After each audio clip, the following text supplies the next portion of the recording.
현대중공업이 우리나라 최초의 경항공모함 개발을 위해 핵심 기술 개발 과제와 연계한 개념 설계 설명회를 가졌다.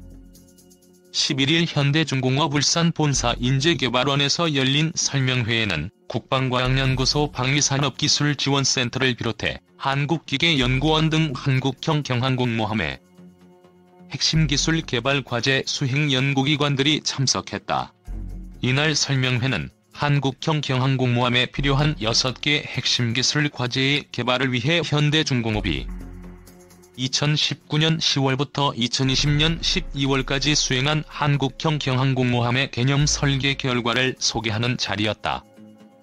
현대중공업은 6개 핵심 기술 과제별로 관련 기준, 핵심 요소 및 배치 등에 대한 개념 설계 결과를 설명하고 향후 항모 개발 시 적용 방안과 주요 개발 사항 등을 협의했다. 특히 최초의 한국형 경항공모함의 성공적인 개발을 위해 함정 개발과 핵심 기술 개발 간연동, 통합 방안에 대해 심도 있는 논의가 진행됐다. 한국형 경항공모함은 3만 톤급으로 현재 해군이 운영하고 있는 독도함, 마라도함 등 기존 대형 수송함과 달리 전투기의 수직 이착륙을 비롯해 상륙기동 및 공격 헬기 탑재가 가능하다. 또 전투기 출격 지원 기술, 항공 무장 이송 체계 등 신기술이 적용된 통합 전투 체계를 갖춰 다양한 임무를 수행할 수 있다. 현대중공업 남상훈 특수선 사업본부장은 현대중공업의 기술력을 바탕으로 핵심 기술 개발 과제 수행 연구기관들과의 긴밀한 협력을 통해 한국형 경항공모함 사업이 성공적으로 수행될 수 있도록 힘을 보탤 것이라고 말했다. 2. 미국과 러시아가 보유한 항공모함 비교 분석 그리고 우리나라 항공모함의 기대. 1918년 영국 대군은 순양함을 개조해 넓고 긴 갑판을 설치하고 비행기를 싣고 다니며 전투를 할 수 있는 함선을 만들어 운영했다. 이런 함선을 우리는 항공모함이라고 부르고 있으며 근래에는 항공모함을 보유한 국가의 군사력이 세계 평화에 지대한 공헌을 하고 있음을 알 수 있다. 미국은 항공모함의 뛰어난 활용도를 알았고 이에 맞는 항모전단을 꾸준히 운영하고 있다. 여기에 도전장을 내민 러시아는 예전 일본 해군의 전력만큼이나 강력한 오션 파워를 확보하려 하는데 지구 표면의 2/3을 차지하는 바다.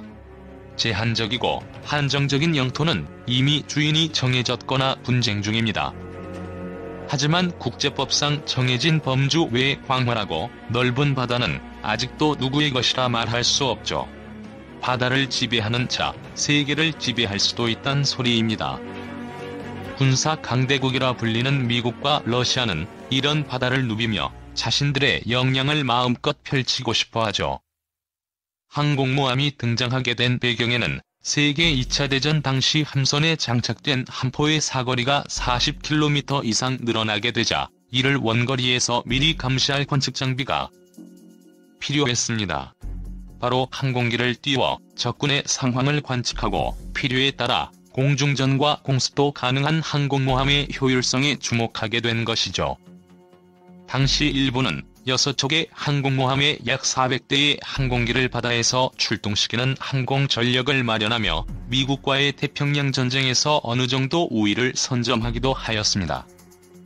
이런 일본의 항모 전력은 진주만 폭격으로 이어졌고 이를 통해 미국은 항공모함에 대한 상당한 의존적 전력을 구축하기에 이릅니다. 세계 2차 대전을 치르는 동안 항공모함은 크게 발전했으며 현재 놀라운 군사체의 요새로 불리고 있습니다. 바다를 호령하기 위해 또는 대륙을 호령하기 위해 이제는 필수적인 군사무기가 되어버린 항공모함의 선두국가는 단연코 미국입니다.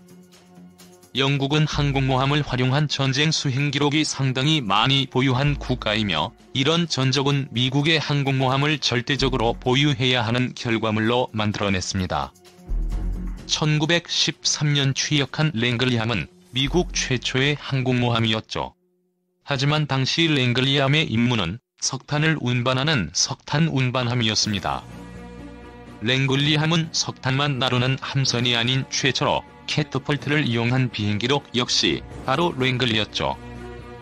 미국은 랭글리함 외에 렉싱턴급 항공모함과 크기나 배수량은 랭글리와 유사했던 레인저급 항공모함도 운영했습니다.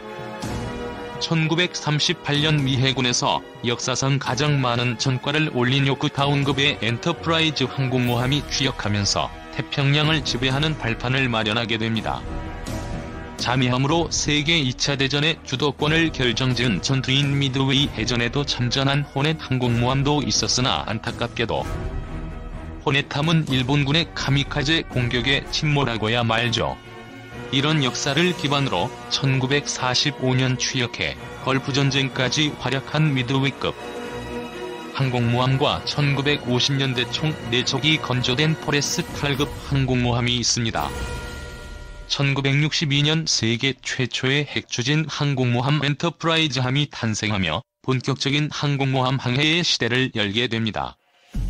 1970년대부터 미국은 기존 항공모함보다 더욱 강력하고 효율적인 항공모함을 개발하기 위해 노력합니다. 그 결과 항공모함 한 척당 탑재 함재기들의 공격력이 웬만한 중소국가들의 항공력을 상회할 만큼 강력한 니미츠급 항공모함을 탄생시키게 되죠. 니미츠급 항공모함은 총 10대가 생산되었으며 현재 모두 현역으로 활동 중입니다. 니미츠급 항공모함의 재원사항으로는 배수량 10만 톤 이상의 전장 333m, 선폭 78m, 최고 속도 30노트 이상의 능력을 가진 거대한 함선이죠. 가장 먼저 퇴역하는 항공모함은 니미츠함이 2025년 퇴역을 예정하고 있으며 조지 H.W. 부시함이 퇴역하는 2059년으로 니미츠급 항공모함들은 역사에 남을 예정이죠. 하지만 미국의 항공모함 역사는 굉장히 오래되었으며 또한 그를 바탕으로 최강의 전력을 구축했죠. 이에 견제를 하지 않을 수 없는 국가가 등장하게 됩니다. 바로 세계 군사력 순위 2위인 러시아죠. 역사적으로 러시아는 큰 영토를 가졌으나 해양으로의 진출이 쉽지 않아 오랫동안 해군력 구축이 다른 서방 국가들에 비해 많이 부족했죠. 1981년 항공모함으로 미국에 대항하고자 프로젝트 1143.5를 추진하였으나 항공모함에 대한 어떠한 정보도 얻지 못하며 실패를 반복하던 중 소련 해군의 아버지라 불리는 니콜라이 쿠즈네초프의 이름을 딴 항공모함이 우여곡절 끝에 탄생하게 됩니다. 바로 쿠즈네초프 항공모함인데 1991년에 취역했으며 구소련의 기술력이 만들어낸 항공모함이죠. 하지만 취역 당시 실제 전투를 벌일 정도로 성능이 완성되지 않아 취역 후 4년이라는 시간을 보수와 설계 보강으로 시간을 허비하다 1995년 전투가 가능한 오늘날의 항공모함이 되었습니다. 사실 러시아는 쿠즈네초프 항공모함 이전 키예프급 항공모함 4척을 운영하며 자신들의 해양력을 쌓아갔었습니다. 스키점프대를 기반으로 한 키예프급 항공모함은 배수량 41,370톤, 최고 속도 30.7노트와 약 1,400명의 승무원 그리고 40대의 함재기를 적재할 수 있었죠. 안타깝게도 러시아의 전신 소련이 붕괴되고 국가를 승계하며 경제난을 겪었고 함선들을 모두 항구에 정박만 시키다가 중국과 우리나라에 판매하게 되죠. 중국으로 팔려간 키예프급 일본함은 중국 티엔진시의 해상관광 테마파크 플랫폼으로 활용되고 있으며 이번 함은 우리나라의 한 기업에 팔렸다가 중국에 다시 재판매가 되면서 중국 선전시 해상관광 테마파크 플랫폼으로 조성되어 활용되고 있습니다. 3번함 역시 우리나라의 기업에 팔렸지만 포항 앞바다에서 고철로 분해되고야 맙니다. 4번함은 2004년 인도에 매각되면서 2014년 인도 해군의 비크라마디티아 항공모함으로 바뀌고 현재 실전 배치되어 있죠. 러시아 항공모함의 슬픈 이야기는 이 외에도 더 많이 있죠.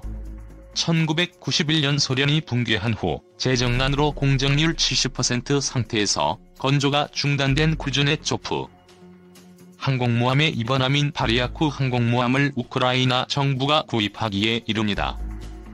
하지만 중국은 홍콩의 유령 회사를 이용해 카지노 관련 관광사업에 사용한다는 명목으로 바리아크를 사들이죠.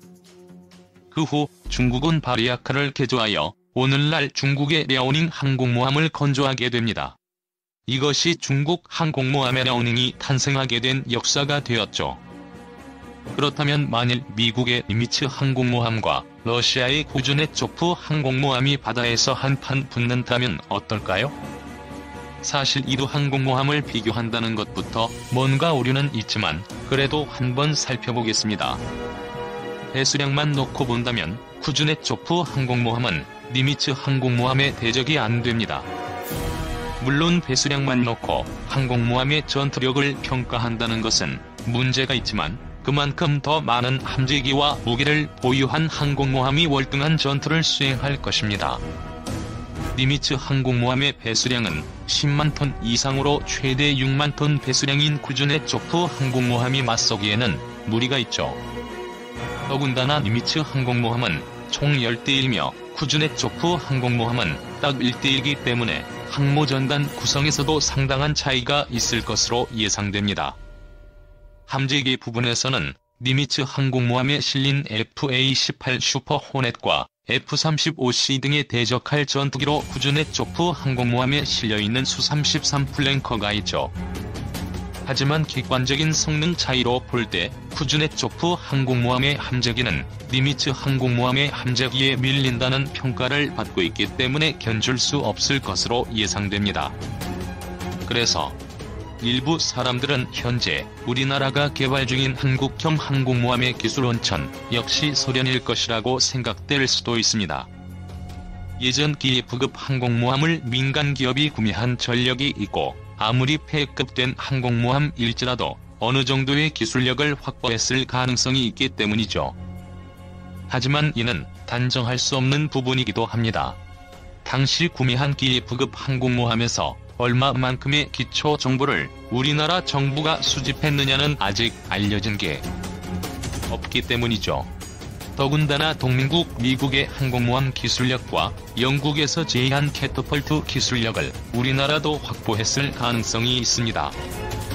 1990년대 우리나라도 15,000톤급의 길이 197m, 폭 24m, 해리어 15에서 20기를 탑재한 경항공모함을 보유하기 위해 노력했던 적이 있었죠. 독자적인 대한민국 조선업과 항공모함의 창의적인 기술력이 조합된 효율성 높은 항공모함 개발로 여러 항공모함 선진국과 대적할 수 있길 기대해봅니다.